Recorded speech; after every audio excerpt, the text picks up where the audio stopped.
Hello, my friends. I am so happy to see you here. Welcome back. Let me ask you something before we begin. Have you ever seen an entire nation stop? Not a slow down, not pause, stop. Shops closed, streets empty, schools silent. 1 billion people, all staring at the same screen, holding the same breath, praying to the same outcome. That is what cricket does. And every 4 years, it does it to the entire world. Today, I want to take you on a journey, not just through matches and trophies, through the moments that changed cricket forever. The first tournament that almost did not happen. The upset that shocked a planet. The night floodlights changed everything. The six that made 1 billion people cry. The final so impossible, so completely impossible, that even the players could not believe what they had just seen. This is the history of the Cricket World Cup, and I promise you, it does not disappoint. Stay with me. Our story begins not on a cricket ground, but in the rain. Melbourne, Australia, January 5th, 1971.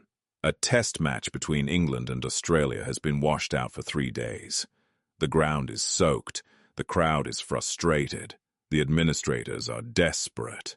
Someone has an idea. What if, instead of cancelling the day entirely, they played a shorter version? Just 40 overs each side. Something to send the crowd home happy. The players look at each other. The administrators shrug. Fine, let us try it. Nobody called it historic. Nobody wrote long articles about it. It was just a compromise, a fill-in, something to do with an afternoon. But that 40-over match between England and Australia on January 5th, 1971, that was the first ever one-day international in history. Australia won by 5 wickets, and the idea, the quiet, accidental idea, that cricket could be played in a single day, decided in a single afternoon, understood by a casual spectator in a single sitting. That idea began to grow. Can you imagine the entire modern game of white ball cricket, the IPL, the T20 World Cup, the billion-dollar broadcast deals? All of it traces back to a rainy afternoon in Melbourne when someone just needed something to do. The International Cricket Conference, the body that governed the game, watched what happened. They watched the crowds respond. They watched how the energy in a limited overs match was different, faster, louder, more dramatic. And in 1973, just 2 years later, the first ever Cricket World Cup was held. But here is something most people do not know. The first Cricket World Cup was not for men. It was for women. The Women's Cricket World Cup was played in England in 1973, 2 full years before the men's tournament. 7 nations competed. The hosts, England, won, and a seed was planted. Cricket could be a global event. Cricket could fill stadiums. Cricket could be a World Cup. 2 years later, the men's game caught up. England, June 1975. 8 teams, 6 test-playing nations plus Sri Lanka, and a composite team from East Africa. 60 overs each side, red ball, white clothing, played in daylight. The tournament was called the Prudential Cup, after its sponsor. It was modest. It was unfamiliar. Nobody quite knew what to expect. But something happened at Lord's Cricket Ground on the 21st of June, 1975. The West Indies met Australia in the final. The West Indies had Clive Lloyd. They had Vivian Richards. They had fast bowlers who made batsmen step back. Australia had everything to lose. They were the stronger cricketing nation on paper. But Clive Lloyd walked to the crease and hit a century so powerful, so magnificent, that the crowd, even the Australian supporters, rose to their feet. The West Indies won by 17 runs, and Clive Lloyd lifted the first-ever Cricket World Cup trophy at Lord's. He did it without dropping a single match, without losing, from the first game to the last. The world took notice. 4 years later, 1979, the West Indies did it again. Same ground, same dominance. They beat England by 92 runs. Nobody in world cricket had an answer for them. But in 1983, the answer came from the most unexpected place on earth. India, 1983. At this point in history, India had entered 2 previous World Cups, 1975 and 1979. Both times they had gone home without winning a single match that mattered. Nobody expected anything different in 1983. The West Indies were 3-time finalists, 2-time champions. They had Viv Richards, the most feared batsman on the planet. They had Malcolm Marshall, Michael Holding, Andy Roberts, a fast bowling attack that had terrorized the world for nearly a decade. India, led by a young captain named Kapil Dev, were ranked among the weakest teams in the tournament. They were not supposed to reach the final. They were not supposed to compete with the best. And then the final came. Lord's Cricket Ground, June 25th, 1983. India batted first. They were bowled out for 183 runs. In 54 overs, 183 runs. The West Indies would have chased that in their sleep. Their batting lineup was so powerful, so deep, that even half their team could have won this match alone. In the dressing room, the Indian team knew what everyone outside was thinking. This is over, but Kapil Dev gathered his players, and he said something that became legendary. He told them, "Fight for every single run. Make them earn it. Go out there and believe." And then, something extraordinary happened.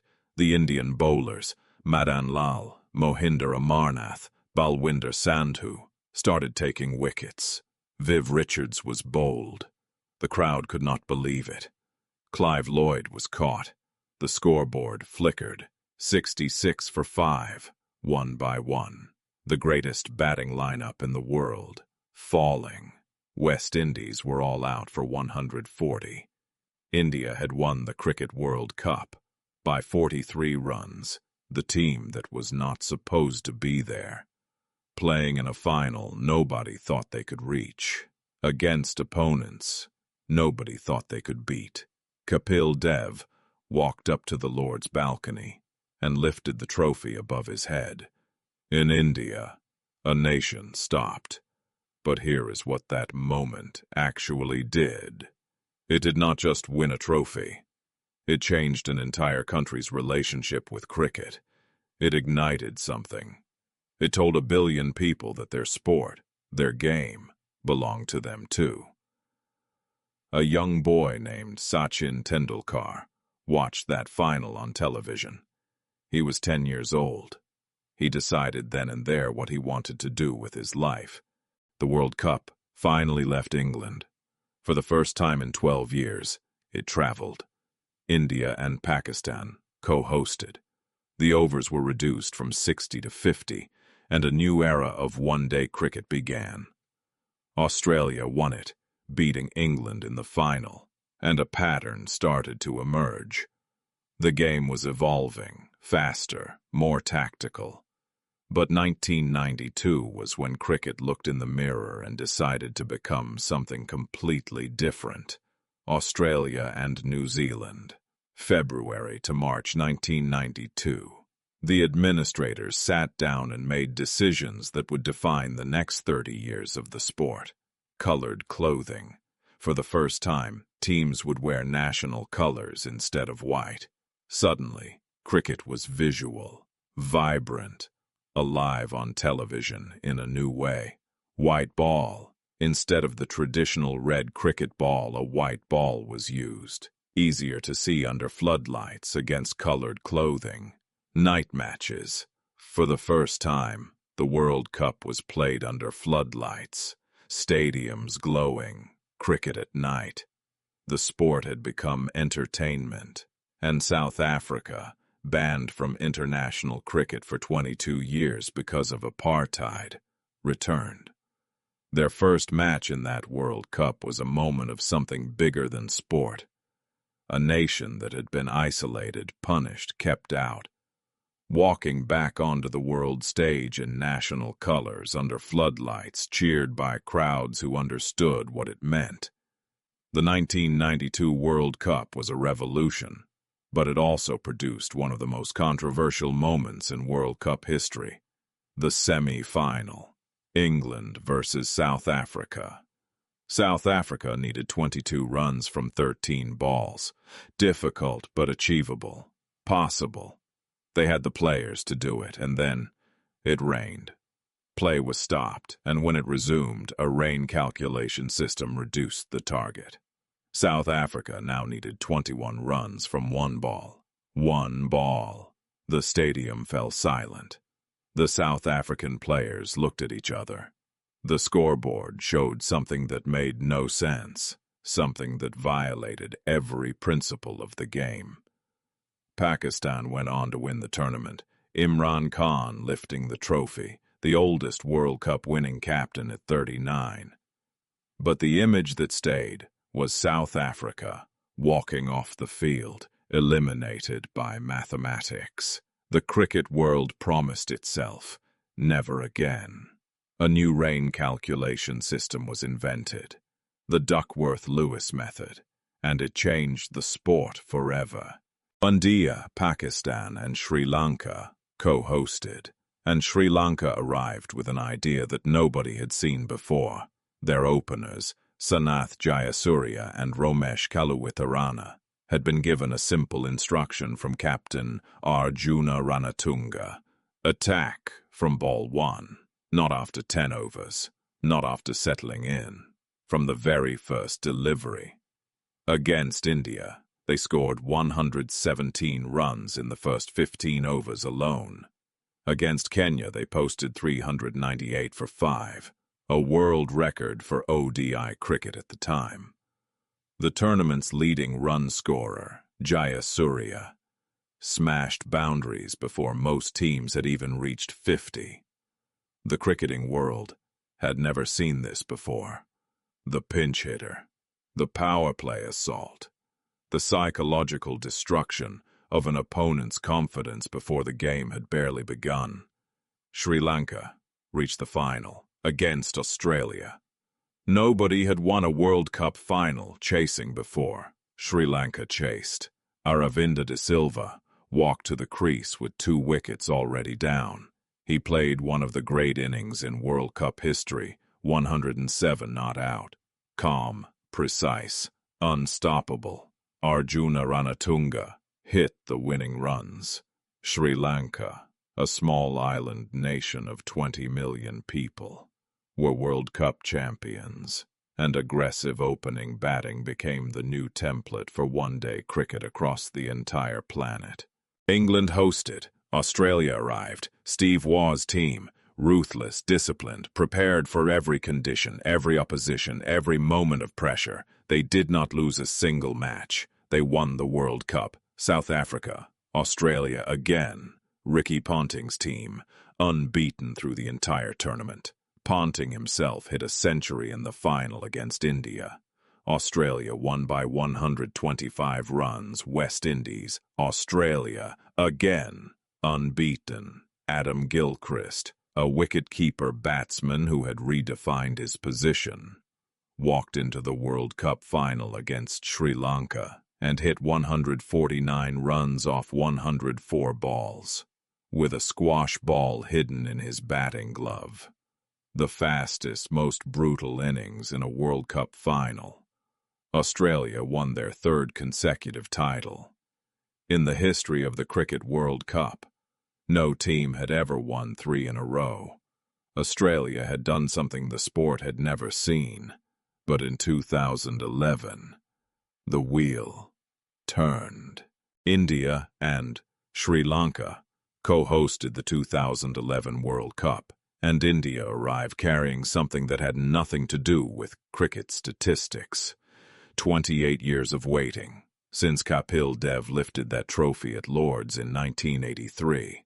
India had come close, had reached semi-finals, had raised hopes, had broken hearts. 28 years. The final was in Mumbai, Wankhede Stadium, India versus Sri Lanka. Sri Lanka posted 274 runs, a difficult target, a serious target. India's chase began, and Sachin Tendulkar, the boy who had watched 1983 on television, who had spent his entire career dreaming of this moment, was dismissed early. The crowd went quiet. Can you imagine? The man who had given his entire life to cricket, who had waited more than 20 years for this moment, out early in a World Cup final. But MS Dhoni had a plan. Dhoni, India's captain, promoted himself up the batting order. He came in when India needed composure. He came in when the match was in the balance. And in the 91st over of the match, Nuwan Kulasakara bowled a full delivery. Dhoni swung. The ball cleared the boundary. 6. India had won the World Cup. Wankhede Stadium exploded. And somewhere in that crowd, 28 years of waiting came out all at once. Sachin Tendulkar, who had played 200 test matches, who had scored more runs than any player in history, sat in the dressing room and wept. His teammates carried him on their shoulders around the ground. He had waited his whole career for this, and here it was. India, 2011, champions. Lord's Cricket Ground, July 14th, 2019. England versus New Zealand. England had never won a Cricket World Cup. Not once. Not in 44 years of trying. They had reached 3 finals and lost all 3. New Zealand had never won either. One of them was going to end the wait today. The match was extraordinary. New Zealand posted 241. England chased, and it came down to the final over. England needed 16 runs from 6 balls, with 2 wickets left. Ben Stokes was at the crease. He swung for everything on ball 3. The ball hit his bat, deflected off his body, and rolled to the boundary. 4 runs, a gift from the cricket gods, or pure chaos.